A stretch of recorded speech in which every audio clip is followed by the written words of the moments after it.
श्री नवनाथ चरित्र अध्याय 20 गोपीचंदाचे बहिणीच्या राज्यात आगमन। राजा गोपीचंद जालिंधर नाथांच्या आज्ञेने बैरागी होऊन बद्रिकाश्रमी जाण्यास निघाला। जाताना ज्या ज्या गावात तो जाई त्या त्या ठिकाणी लोक त्याला राहण्याकरिता मोठ्या आदराने आग्रह करीत। सर्वत्र तो कीर्तिवंत राजा योगी बनल्याची बातमी गेली होती। सर्वांना गोपीचंद राजा योगी बनून घराबाहेर पडला म्हणून अतिशय दुःख वाटत होते। तो कुठेही जास्त वेळ न थांबता भिक्षा घेऊन मार्गस्थ होत असे। असा फिरत फिरत तो कौल बंगाल या गावी गेला। तेथे त्याची बहीण चंपावती राहत होती।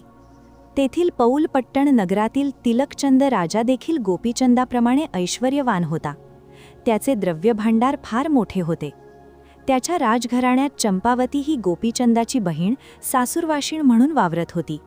दीर, जावा, नणंदा या सर्वांना ती देवाप्रमाणे मानित असे। त्या तिलकचंद राजाला गोपीचंद योगी झाल्याचा वृत्तांत समजला। जेव्हा चंपावतीच्या सासरच्या सर्वांना हा वृत्तांत समजला तेव्हा चंपावतीची ती सासरची माणसे या गोपीचंदाची टीका करू लागली। क्षात्रकुळात जन्म घेऊन ह्या राजाला दारोदार भीक मागण्याचे डोहाळे का लागले? त्याच्या कुळाला याने बट्टा लावला व आमच्या तोंडाला सुद्धा त्याने काळे फासले। सर्व लोक आता आम्हाला काय म्हणतील? हा आता दारोदार भिक्षा मागत फिरत आहे। त्यापेक्षा जन्मतःच मेला असता तर चांगले झाले असते। त्यांचे हे कठोर बोल ऐकून चंपावतीला अतिशय दुःख होई। घरातील बायका तर जास्तच टोचून टोचून तिला बोलत होत्या। तिची आई मैनावती हिला त्या दूषणे देत होत्या। त्यांचे ते कटू बोल ऐकून चंपावती भावावेष्ट रडत बसत असे। एका गावात फिरत फिरत राजा गोपीचंद एका सरोवराकाठी श्री दत्तात्रेयांचे भजन म्हणत बसला होता। त्या गोसाव्याच्या वेशातही राजा गोपीचंद तेजस्वी दिसत होता। कस्तुरीला झाकले तरी त्याचा सुगंध दरवळतो, तसा गोपीचंदाने बैरागी वेश धारण केला तरी राजांचे तेज त्याच्या मुखावरून नष्ट झाले नव्हते। त्यावेळी चंपावतीच्या दासीने त्या राजाला ओळखले। दासीने मुद्दाम त्याला विचारले, महाराज, आपण कोण आहात?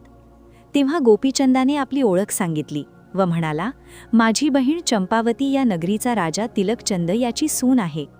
आम्ही तिच्या दासी आहोत। हे त्यांचे शब्द ऐकताच राजाने त्यांच्याजवळ बहिणीची विचारपूस केली। तेव्हा त्या दासी म्हणाल्या, तुमची बहीण अगदी सुखात आहे। आपण आल्याचे आम्ही तिला जाऊन सांगतो। तेव्हा राजाने कृपया तिला सांगू नका असे त्यांना विनवले। मला खूप लांब जावयाचे आहे, तिला भेटणे मला शक्य नाही। त्यानंतर दासी राजवाड्यात येऊन ही बातमी त्यांनी सर्वांना सांगितली। ही बातमी राजा तिलकचंदाच्याही कानावर गेली। तो म्हणाला, मुखाला काळे लावून तो गोपीचंद येथे कशाला आला? आता आमची गावात अपकीर्ती होईल, कारण हा सर्व घरी जाऊन भीक मागत राहील। असे म्हणून त्याने घरातील लोकांना सांगितले, त्याला बोलावून आपल्या अश्वशाळेत आणून ठेवा। तेथे त्याला भोजन घालून त्याची बोळवण या गावातून करावी। असे सांगून राजा सभास्थानी गेला।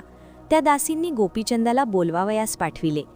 तेव्हा त्या दासी त्याच्याकडे येऊन त्याला म्हणाल्या, महाराज, आपणास चंपावतीने भेटीस बोलावले आहे। तेव्हा राजा म्हणतो, हे पहा, आम्ही गोसावी, आम्हाला ताई, माई, आई, बाप, घरदार ही नाती नसतात। हे विश्वच आमचे घर आहे। तरीसुद्धा चंपावतीने भेटीस बोलावले असल्यामुळे तिला भेटूनच आम्ही पुढील प्रवासास निघावे। असे म्हणून गोपीचंद त्या दासींबरोबर जाण्यास निघाला। त्या दासींनी त्याला पश्चिमेकडील दरवाजाने राजवाड्यात नेले। तेथील अश्वशाळेत त्याला बसवून चंपावतीला येथे पाठवितो असे त्यांनी राजाला सांगितले। त्या दासी राजवाड्यात आल्या व त्यांनी सर्वांना राजा अश्वशाळेत बसल्याची बातमी सांगितली। तेव्हा राणीने अन्नपात्र भरून त्या दासीजवळ पाठविले। दासी ते अन्नाचे ताट घेऊन अश्वशाळेत आल्या आणि ताट राजा गोपीचंदाच्या पुढे ठेवून त्यांना भोजन करण्यास सांगितले। भोजन झाल्यावर तुमची बहीण चंपावती भेटीस येईल असेही त्यांनी राजास सांगितले। थोड्या समयाने त्या परत गोपीचंदाकडे आल्या व म्हणाल्या, तिलकचंद राजाने बहिणीच्या भेटीस तुम्हास राजवाड्यात बोलावले आहे। तेव्हा राजा गोपीचंद त्यांना म्हणाला, मला चंपावतीला भेटण्याची इच्छा नाही, हे मी तुम्हाला आधीच सांगितले आहे। इतक्यात जावा नणंदांनी चंपावतीकडे जाऊन तिला बळजबरीने अश्वशाळेत नेले व म्हणाल्या, तुझा बंधू निर्लज्जपणे अश्वशाळेत भोजन करीत बसला आहे।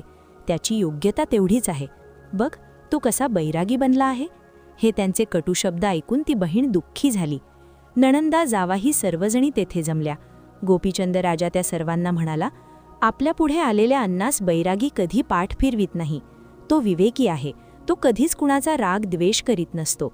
शत्रू मित्र सर्व तो समान मानतो।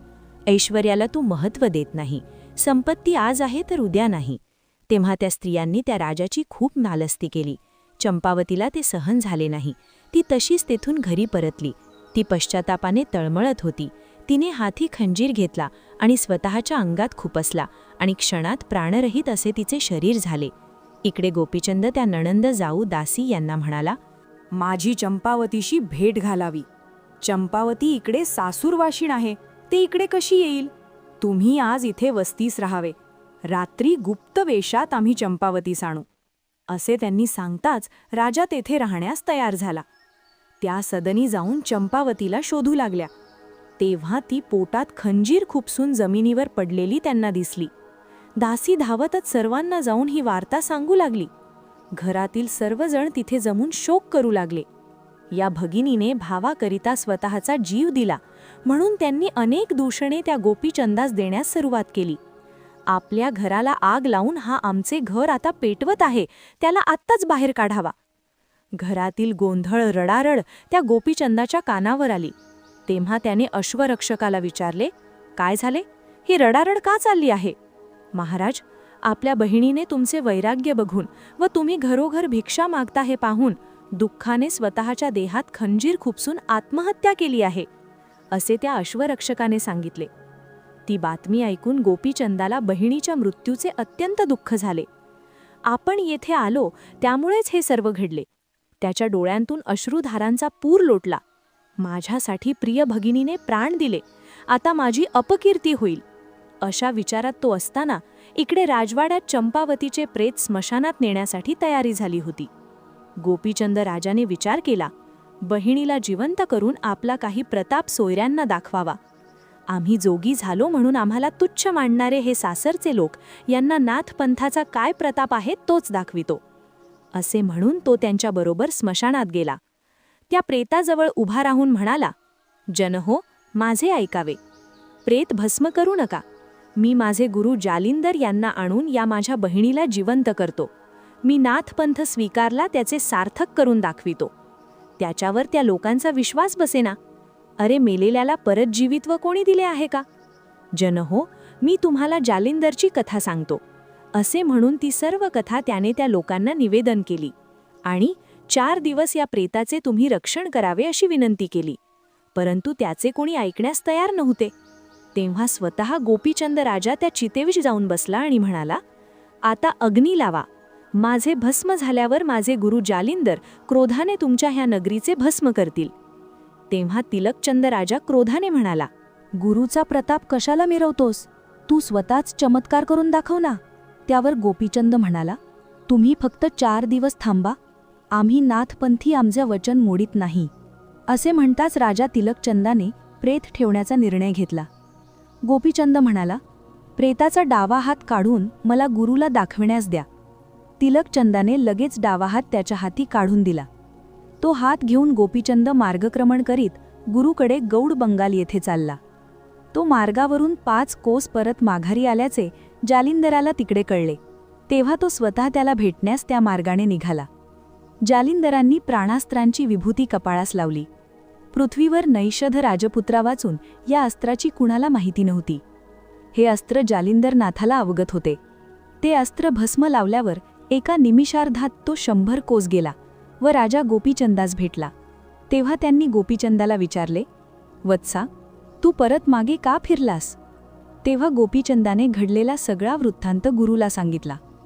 जालिंदर नाथांनी गोपीचंदास चंपावतीला जीवदान देण्याचे वचन दिले. ते दोघे लगेच कौल बंगाल येथील राजवाड्यात आले. सर्व मंडळी शोक करीत बसली होती. गोपीचंदाबरोबर त्याचे गुरु आल्याचे समजताच राजा तिलकचंद पुढे झाला. राजाने जालिंदर नाथांना कनकासनावर बसवले. राजाने केलेला आदर हा नाटकी होता हे त्याच्या लक्षात आले. जालिंदरांनी गोपीचंदाकडून चंपावतीचा हात मागून घेतला आणि संजीवनी मंत्र म्हणून भस्म त्या हाताला लावले. चंपावती अशी हाक मारली त्यासरशी चंपावती उठली व जालिंदर नाथांच्या पाया पडली. सर्वांना आश्चर्य वाटले व ते पाहून ती सर्व मंडळीही जालिंदर नाथांच्या पाया पडली. ते वरवरचे प्रेम नाथांच्या लक्षात आले होते. राजा तिलकचंदास पश्चात्ताप झाला. जालिंदरनाथ उठून जाण्यास निघाले तेव्हा अश्रू भरलेल्या नयनांनी त्या तिलकचंदाने आपले मस्तक जालिंदरांचे पायावर ठेवले आणि म्हणाला, महाराज, आम्ही पतित असून राजवैभवाने उन्मत्त झालो होतो. आपण दयाळू संत, या बाळाच्या अपराधांना पोटी घाला. आपण आजची रात्र इथे काढावी, असे राजा त्याला विनवू लागला. तेव्हा नाथ म्हणतात, चंपावतीने स्वतःच्या हाताने भोजन तयार करावे. राजाने ते मान्य केले. या सर्वांनी चंपावतीने केलेल्या भोजनाचा स्वाद घेतला. जालिंधरांनी तिला अनुग्रह देऊन नाथपंथी केले आणि अमरत्वाचा आशीर्वाद आपल्या उच्छिष्ट ग्रास भरवून तिला दिला. जालिंदर नाथांनी राजा तिलकचंदास सांगितले की गोपीचंद राज्य सोडून तपानुष्ठानास जात आहे. त्याचा मुलगा मुक्ताचंद याला हेलापट्टणाच्या गादीवर बसविला आहे.